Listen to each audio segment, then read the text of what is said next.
Hey guys, subscribe for daily content, and if you're shopping for gear, make sure you check out the description for the newest items at some of the very best online retailers. There's also links for some of the items that I personally recommend. Thanks!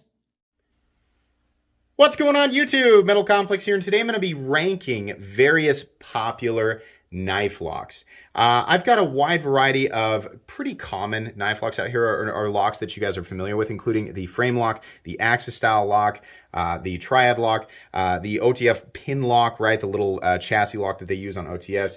A button lock, or in this case, it's a plunge lock and an automatic knife, but it works roughly the same way. A back lock, a liner lock, a compression lock, a bolster lock, and the shark lock. There are definitely locks that are not included in this video, and the main reason is because I don't own them, but also because these are widely, either very popular or very, very common. So locks like the cage lock from Spyderco, or the ball bearing lock from Spyderco, or various other wild and crazy locks out there, not super duper common. And I also don't have a physical example to show you here, so they're not included in this video. This is absolutely not the best way to do this. It is nowhere near the most scientific way to do this. It's just a ranking video. I'm not a professional knife maker, knife user. I'm not somebody who designs knives. I'm not somebody who goes out and uses knives in every conceivable circumstance. That's really not what this is. I want you guys to know exactly who you're getting this information from, so that I'm not wasting your time, right? But I have handled a lot of knives, and I have quite a bit of experience, basically understanding how the mechanisms work, and then I use my knives like a regular person. This video is not going to be based on testing that is totally outside of the realm of normal for a knife. It's going to be based on normal knife tasks, right? So prying two cinder blocks away from each other, right? Or scaling a building, or putting the knife in a vise and hanging weight off of it is not something that I'm going to be using to determine how I rank these things. Though strength will play a role in it, absolutely. In fact, the various things that these locks are going to be judged on are listed here. Strength is absolutely one of those elements. Ease of manipulation is one of them. Dependability over time, definitely important. And finally, options and availability, which I think is definitely going to be important to some people. The goal of this video is not to determine absolutely by law, I don't think that highly of myself, which lock is the best. It's basically just going to be a ranking system, and I'm going to let you guys go through and pick and choose which of these elements are the most important to you, and then you can rank them the way that you want to in your head. So I know that there's going to be comments like, I would have ranked it here, I would have ranked it here. That's fine. That's the beauty of this. You can rank it however you want. I'm just going to give you guys my own personal letter grades for each of these elements on each lock, and then you can make of it what you will. Thanks so much to my generous patrons who are supporting me right now. There's a link for Patreon right down below, and please make sure to follow me on Instagram at metal_complex. I'm working with limited space here, so we're going to do this the best way possible. I'm going to move these out of the way real quick, and I think the best way to start off here is probably going to be with the common frame lock. Now, keep in mind, guys, with a lot of these locks, obviously, quality and geometry is going to play a huge role. If you're new to the knife world and you're trying to figure out which knife to go with based on the lock or some other element, right? Just know frame locks in particular, alongside liner locks, widely vary in quality. They are heavily dependent on proper geometry on lockup. So the quality of the knife and the geometry will play a gigantic role in how this plays out for you, how well the lock works over time. For simplicity's sake, we're going to assume that everything is done correctly, right, on the examples that I'm going to be using. So the example I have for a frame lock is the Hinder XM18. And by the way, as many of these knives as are available, or different options, I will link them down in the description so you guys can check them out. Hinder XM18 is a fantastic example of a frame lock with wonderful geometry, very solid lockup. Definitely going to be strong. This is my own personal user. It has not failed me. Then again, I've not tried to scale a building with it or use it as a grappling hook, right? Those are tests that I think are complete and total nonsense, so they're not going to be applicable here. Strength, we're going to letter grade these one at a time here. And what I'm going to do is keep these off to the side so that I can do them individually and so it's not distracting. We're going to start off with strength. I think that the frame lock is an extremely strong lock. I don't think it's the strongest lock out there, but I do think that it's going to hold up reasonably well to normal use. In fact, I think it's probably still going to be overkill for normal use. The only thing you have to worry about is if you are cutting and doing a weird sort of pry cut, or you're cutting and putting pressure on the spine of the blade somehow. Don't do that. I understand that it does happen in some normal circumstances while you're cutting. If you cut into dense material and it gets stuck and you have to wiggle it around, if the geometry is not perfect, it could potentially slip. But on something like the XM18, that is extremely unlikely. For strength, I'm going to give it a B. Ease of manipulation. Frame locks to me are second nature. It's not the case with everybody, but in the case of the Hinder XM18, we have easy I wanted to say dismemberment. Disengagement of the lock bar because of the cutout here. Assuming that the frame lock is done correctly, whether or not it has a flipper tab, you'll either stop the blade here on the flipper tab, or you can stop the blade using your thumb in the forward choil, or in some cases the sharpening choil. If it's done correctly, you should be able to easily manipulate these types of knives with one hand, and in cases like this, you can just turn it. I think it's great. I don't think it's absolutely perfect. I don't think it's the easiest thing to manipulate in the entire world, but I think you can pretty much absent-mindedly manipulate a frame lock once you get used to it. And obviously, adaption is the name of the game with everything, but I think for me personally, I'm going to rank that as a B. Dependability over time. The various frame locks will have lock bar inserts, or they will be raw titanium, or ideally it'd either be carbidized titanium, a carbidized lock face on the titanium, or on the steel, right? Some frame locks are going to be steel. I'm making this example as if all frame locks are titanium, and they definitely are not. But dependability over time is going to be pretty darn good. The reason that they put steel lock bar inserts in a lot of titanium frame locks is because a steel on steel contact between the insert or the face of the lock and the face of the blade, there's less wear over time. Raw titanium especially will get worn in pretty quickly. If a lock bar wears all the way over, eventually that space in between the lock bar and the blade tang is going to wear away, and there's going to be a gap, making or creating lock rock and potentially additional slip. Now, on a really good frame lock, that's going to take a long time.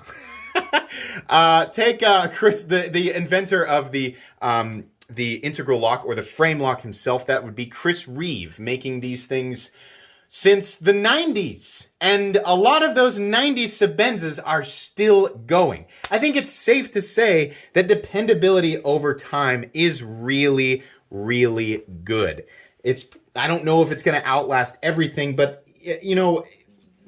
it's hard to say, if it's really better or worse.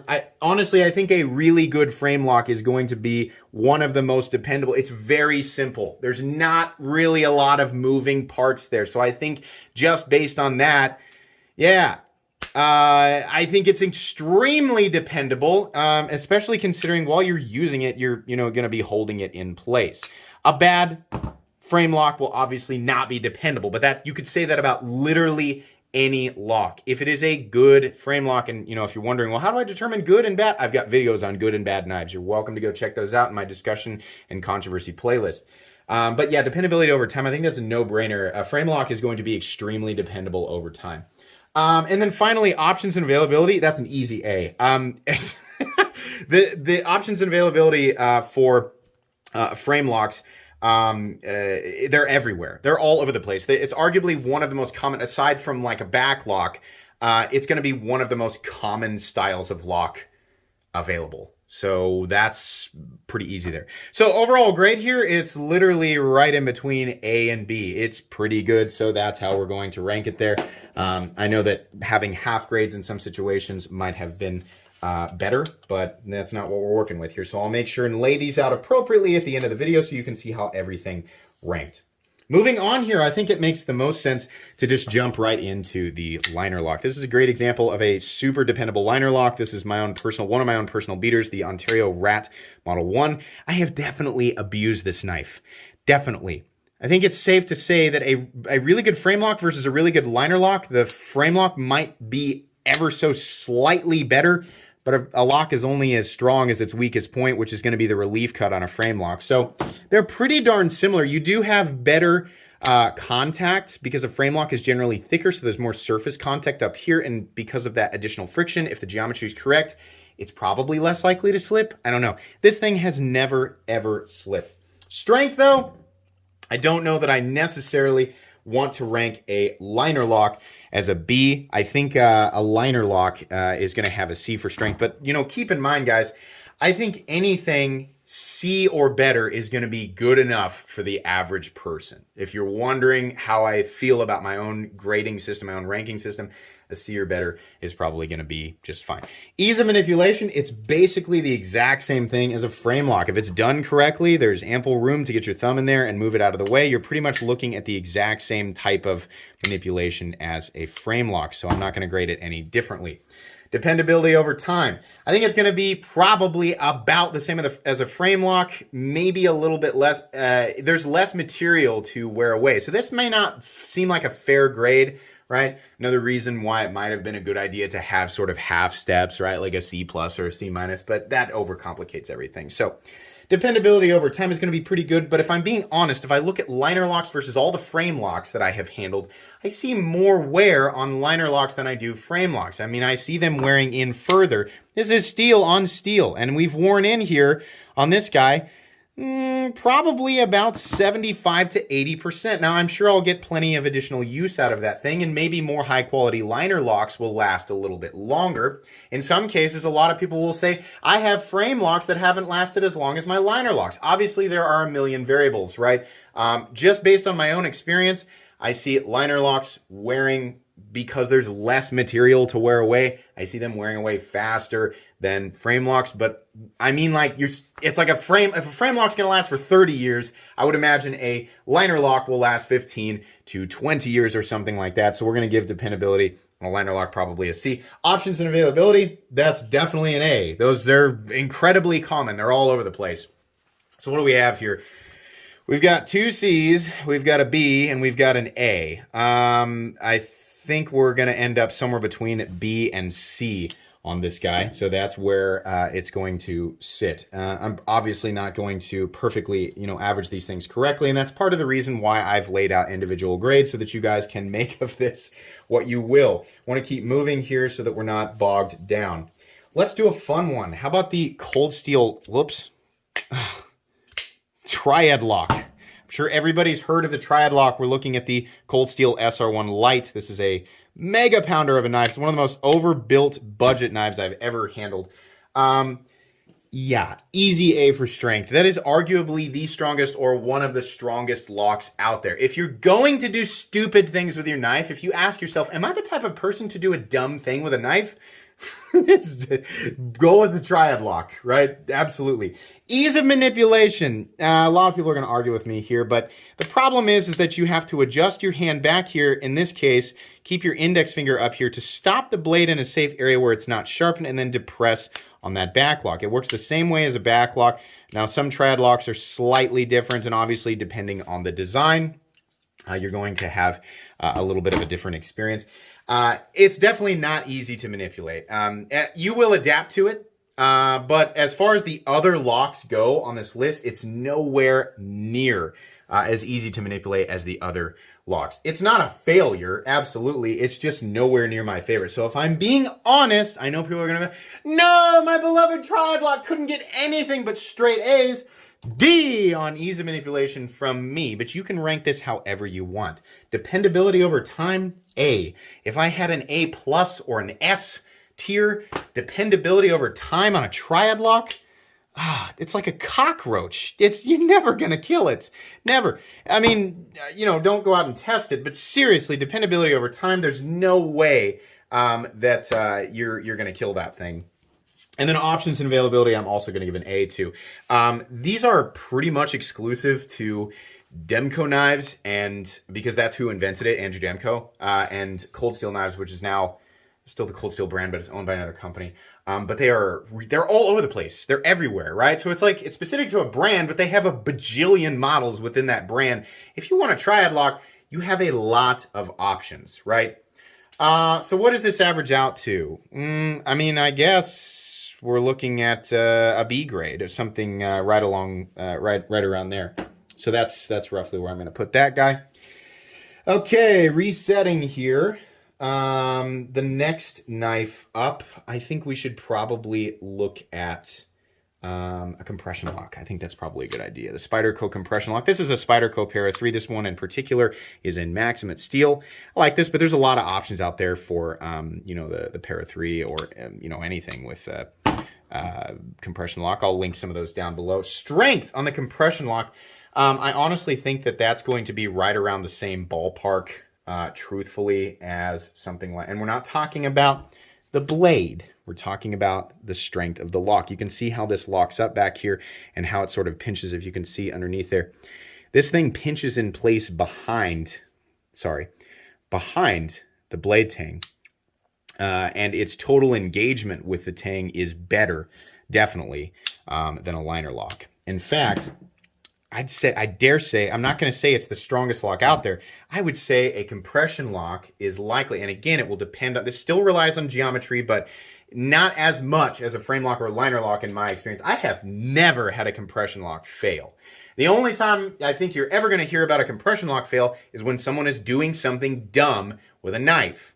I was testing my knife on a log out back, tied the end of it to a stick, and beat the grapes out of it, and it disengaged, so I ain't never buying no Spyderco compression lock again. That's dumb! You're dumb! Don't do that. That's a dumb way to test your knife. The compression lock is very strong. Very, very strong. It's not as strong as a triad lock. I think it's that's going to be a solid B, but that's why I give it a little extra detail here, right? Ease of manipulation. Oh my gosh. This is an extension of my hand. I love these. And the Spyderco, you know, I've got one here, the PM2. Got another example, I think, over here, the Spyderco Shaman. This is my buddy's, which is why the clip is mounted for left-handed carry. These are so easy and, in my opinion, very safe for manipulation. It might be biased. You have to adapt to it. It might be kind of weird at first, but ease of manipulation, I think the compression lock will get an A. No, that grade is not based on whether or not it is ambidextrous. It's just ease of with your dominant hand. They do make left-handed compression locks, so lefties can still rejoice. Dependability over time, definitely also an A. Absolutely. These things are going to last. There are people who still have the original Spyderco paramilitary, and it's fine. I don't think I've ever seen a picture of someone like, oh, my compression lock finally gave out, right? And if there are pictures out there, they're pretty limited, I would venture to guess. It's been 12 years now in this world. I've never seen one. I think that's definitely going to be just fine. And options and availability, for the compression lock, it's a Spyderco-based thing. You have quite a few models. Not as many as like the triad lock. You do have quite a few options. Do I rank it C or B? I think there's enough. I think there are enough models out there that I can give this a solid B for options and availability. The compression lock is definitely a wonderful lock, and I think we're also, once again, averaging roughly about a B grade. If my averages are not correct, that is why I am a YouTuber and not a teacher, because I'm not good at doing stuff like that. But at least you have the letter grades to go by, right? Okay, anyways, moving on here. What's another good one? How about let's do OTFs, right? Now, we have the Scarab 2 here. This is a mega beefy, super robust, American-made OTF that's hard to get right now, and even if you can get it, it's like $500, right? So obviously there's going to be massive variance in the way that these things lock out, but essentially what holds that blade in place is just a little steel tang pin thing that just goes into play. Fortunately for us, our friend X-Ring over on his channel has proven exactly how strong at least Microtech OTFs are. Now, I know that your Heretic knives, your Guardian Tactical knives, your Benchmade OTFs, things like that, while they might have variance in action and dependability with action over time, as far as the locks go, when they are locked out, I'm not talking about, oh, I pushed the button and didn't come all the way out. When the lock actually engages, it does seem to be fairly strong. Surprisingly, and in fact, if you don't believe me, go over and check out X-Ring's videos on at least the Microtech locks. They're amazing. I honestly would have ranked them like a D or an F before knowing that. Now, I've always used OTFs and never had a problem. I live in Kansas. We can carry and use them here. Never had one disengage while it's locked out. The only issues I've ever had with an OTF are just not fully locking out, right? When they deploy, they don't come all the way out or something like that. Misfire, right? So I'm not talking about the action or the spring. I'm talking about the lock itself. Once it's locked out, how strong is it? I think it's probably stronger and more dependable once it's locked out than a liner lock, but I don't know that I would really say that it's stronger than a compression lock or a frame lock, and definitely nowhere near as strong as the triad lock. So I think I'm going to give that a B. If I had to give it a true letter grade, it's probably something like a B minus. Pretty good, right? Ease of manipulation, OTFs all work the same way. If you're talking about a single action OTF, right? Now we're talking about the action, or basically getting the blade or manipulating the lock. It requires, in this case, that you use the switch, right? So we have to talk about the actions here.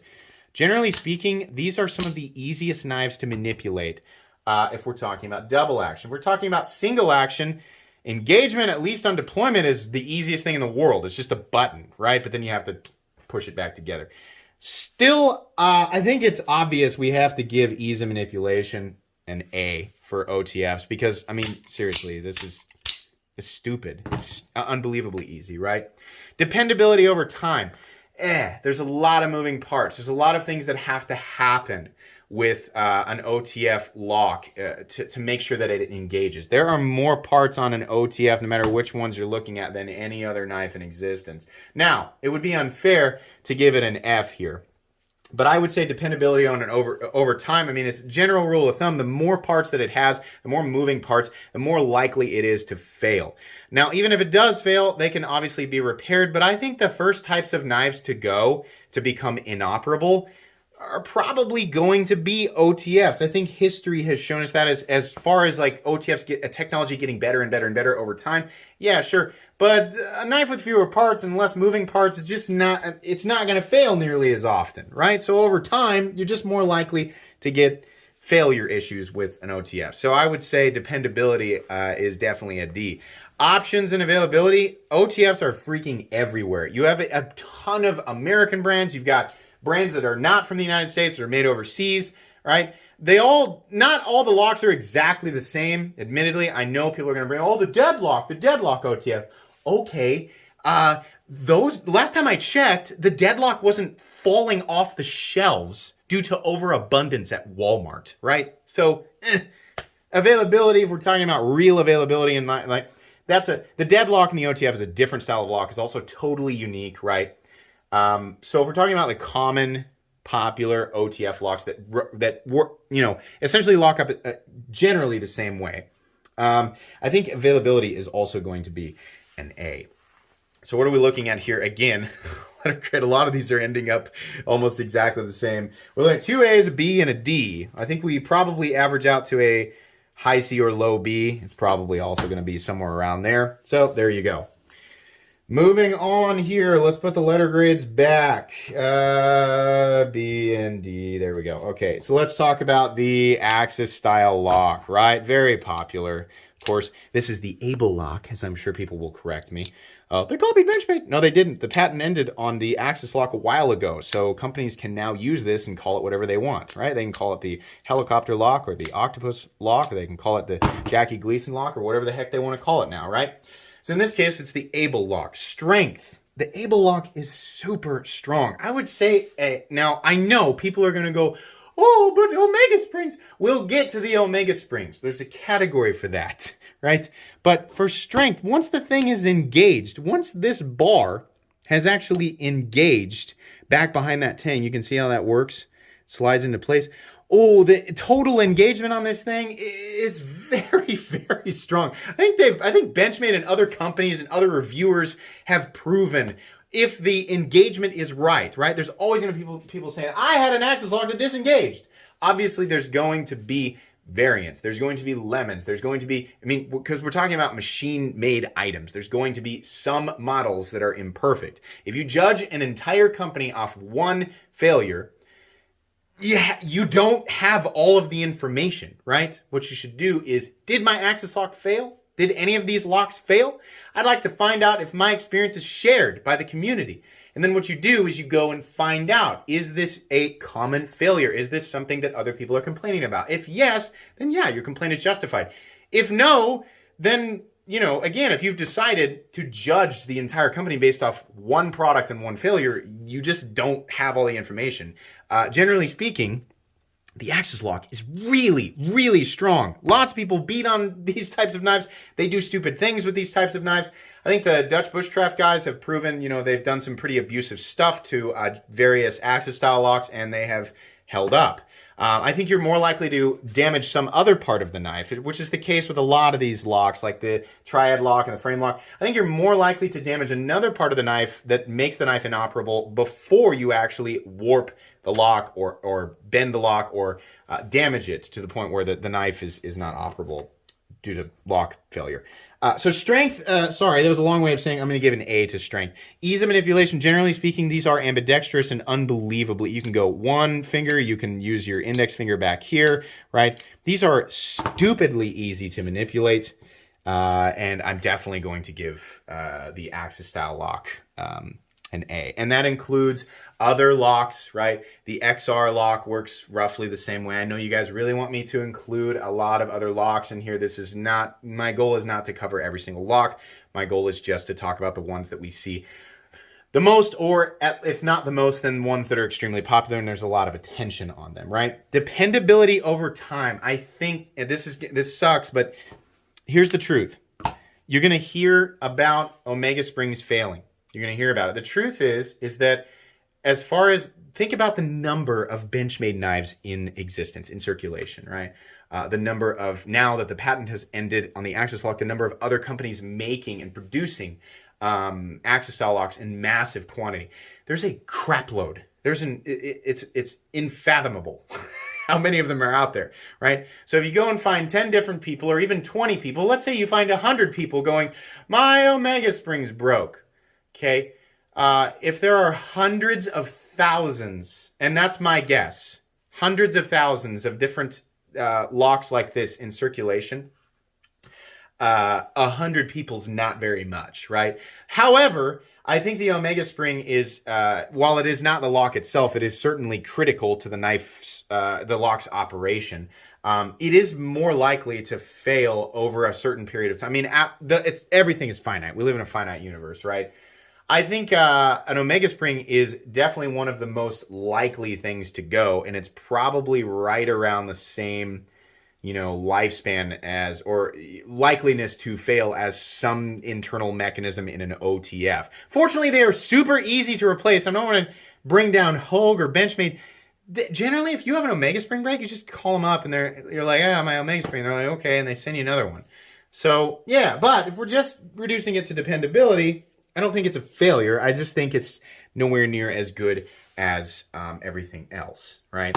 So does that mean you should avoid Axis locks altogether because Metal Complex gave it a D on dependability? No, you'll probably be fine.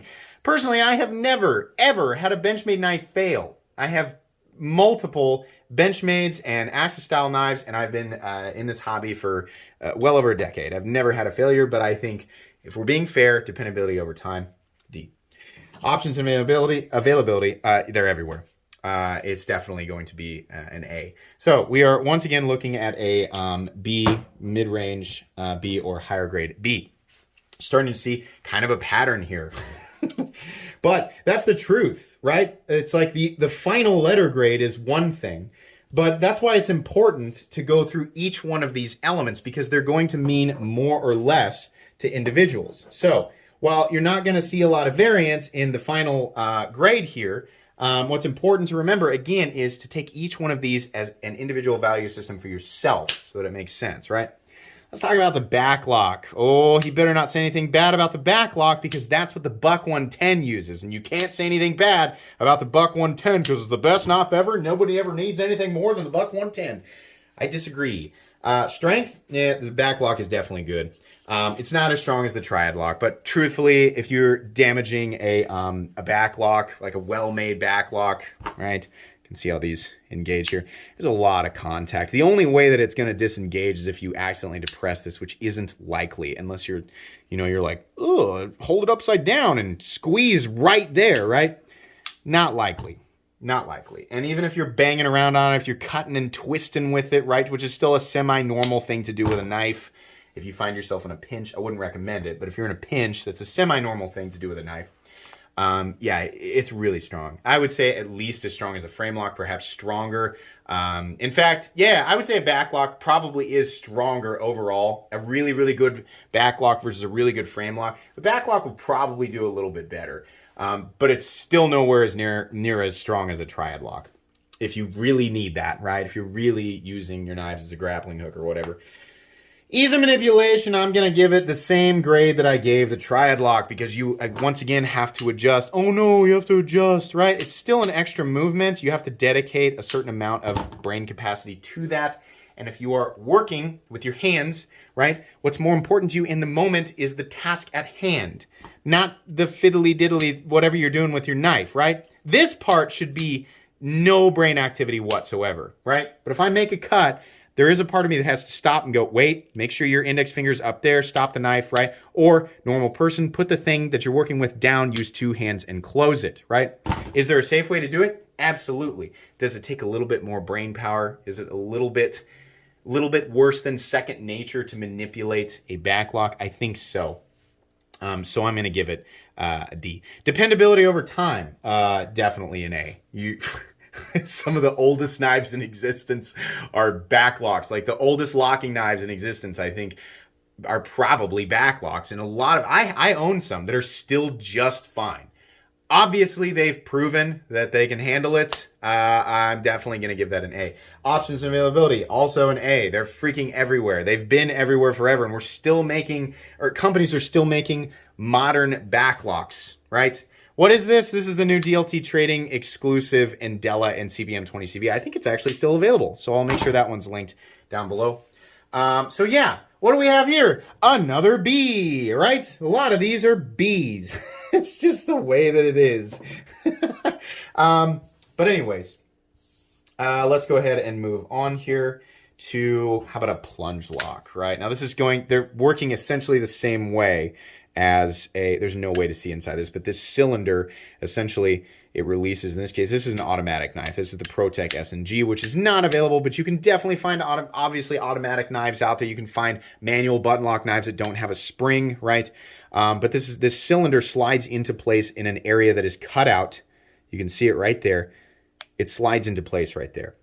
I think this is probably one of the weakest locks. Probably. Just given how it operates. But I can't really prove that. It just seems like there is a reasonable amount of surface contact. I'm just wondering, obviously pressure right against the blade, you're not going to have a problem. In fact, under normal circumstances with a knife, you're never going to need to worry about the strength of a button lock. But like on the ProTech Malibu or the button locked Elementum, I don't think that the surface contact is the same thing as the axis lock, the compression lock, a frame lock, a triad lock. I don't think it's quite the same. I think that it's probably one of the weakest locks I've got out here. But I want to stress this. I have no proof of this. It's just my gut feeling, and I also, more often than on any other knife, feel a little bit of up and down play. In fact, no, mine's okay. But like on my on a Malibu that I've handled in the past, I felt a little bit, right? I felt more up and down play and also side to side play on those button locks or those cylindrical plunge locks, right, on an automatic knife or a button lock knife. I felt more play in those than anything else, and it makes me feel a little bit uneasy. I would venture to guess that those locks are probably at least as easy to fail as a liner lock. I don't know. I'll be fair here. I'm gonna give it a C for strength. Ease of manipulation. I mean, on an automatic knife, you push the button and it goes, right? On a button lock, right? It's easier to, it's a totally different type of ease of manipulation because you generally, not in the case of the button lock Elementum, because that's the only way to manipulate it. But in the case of the ProTech Malibu, you throw the flipper tab, you just push the button and it closes, right? Pretty easy. The same mechanism that locks it out is the mechanism that keeps it locked in place in most cases. Ease of manipulation is very good, right? Yeah, on an automatic knife, you have to do this and you have to close it, right? But it's just a button. All you're doing to manipulate the lock is pushing a button. It's easy, right? Dependability over time. I'm probably going to have to, grade it the same way as strength. I think that a lot of these button locks and plunge locks that have wiggle, it's obviously just going to get worse over time. It's going to get more and more likely to fail. But then again, do I have proof of this? Not really. I know that some of the locking mechanisms in the past, like if we're talking about old school Italian stilettos, there are definitely good and bad ones, right? Some of those button lock mechanisms, while they don't operate exactly the same, in fact, that's a bad example. They definitely don't operate exactly the same way. We're talking about plunge locks, and the locking system on an old school Italian automatic knife is different. There's like a little piece of metal, a little, I don't know what you call it, a little latch, right? But modern plunge locks, right? I'm going to say, since I don't know, the general rule of thumb is if you don't know, to go with C.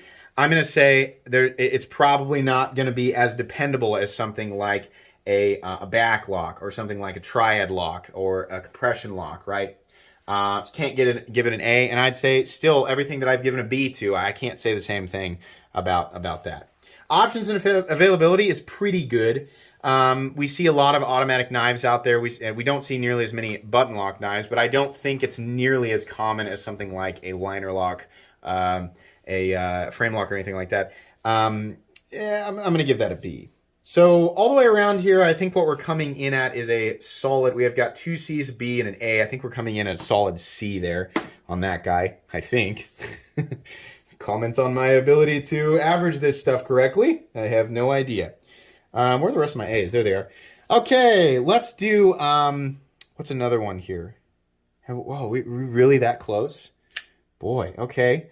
We have a bolster lock. So this is a Varga VBR. And you can see here what's going on is it's essentially a frame lock, but there's much less of this cutout. This is going to be basically right in between a liner lock and a frame lock. Strength, I don't know. Even with the additional surface contact, I don't know that it's going to be any stronger than a liner lock or a frame lock. I think we can give that one probably a B. It's probably going to work out pretty easily. Ease of manipulation, it's just as good as a frame lock or liner lock. I'm also going to give that one a B. Dependability over time, again, it's probably going to be roughly the same as a liner or frame lock, right? This works just to give you a demonstration. I mean, obviously, most bolster locks are going to work like this, either in combination with a flipper tab, a thumb stud, or a hole, or something like that. It's going to operate pretty much exactly the same way, right? This is just hidden underneath. It's not. It's a faux. It's not. Well, it's technically a bolster. I had this conversation with a few other people the other day. However you're going to classify this, because I'm sure there's going to be arguments, right? But what's happening here is we have a scale that is resting on top of the rest of the lock, right? Whereas on a frame lock, the lock is fully exposed, and on a liner lock, it's fully covered. So this is kind of in between. One needs to go right there. Okay. So, I think dependability is definitely going to be a solid B there. I think it's going to be pretty good, right? You might experience a little bit more flex on a bolster lock than you would a frame lock, because there is less total material from here down to, basically where it turns into the frame. It's closer, I think, to a liner lock in most cases. I don't know. Again, not a professional. Do with this information what you will. So yeah, dependability B. Options and availability, yeah, they're out there, but nowhere near as they're not like in limited supply. I think I'd give that one a C. So yeah, what we're looking at here is another like a low B. Which, do I have room? Can I squeeze this in over here without bumping into everything else? Yeah, okay, we're good there. All right, and finally, the one that everybody's waiting on here. The shark lock. So this is another Andrew Demko invention, and I know the scorpion lock. You really want me to have that in here. If you want to know about the scorpion lock, strength is an A, ease of manipulation is probably a B, dependability over time is an A, and options and availability, it's pretty available, but on one model, right? There's always going to be cold steel 80 15s out there. Is that what that is? Yeah, the 8015, the scorpion lock. Right, but it's just that one model, so it's kind of hard to say between D and C. So there you go. Let's say it's The Scorpion lock is going to be an A. It's going to be a B on ease of manipulation. Why? Because I don't think it's the easiest thing in the world to lift that thing up, but once you get used to it, I think it's pretty good. It's better than a triad lock for sure. So B, dependability over time is an A, and options and availability will probably give it I would say a C or a D, something like that. But just to complete the whole trifecta of Demco locks between the triad lock, the Scorpion lock, and the 80-20 here with the shark lock. The shark lock is easily just as strong as the triad lock. You can see that the way that this operates, the way that it locks up, there's I believe 3 total points of contact like the triad lock.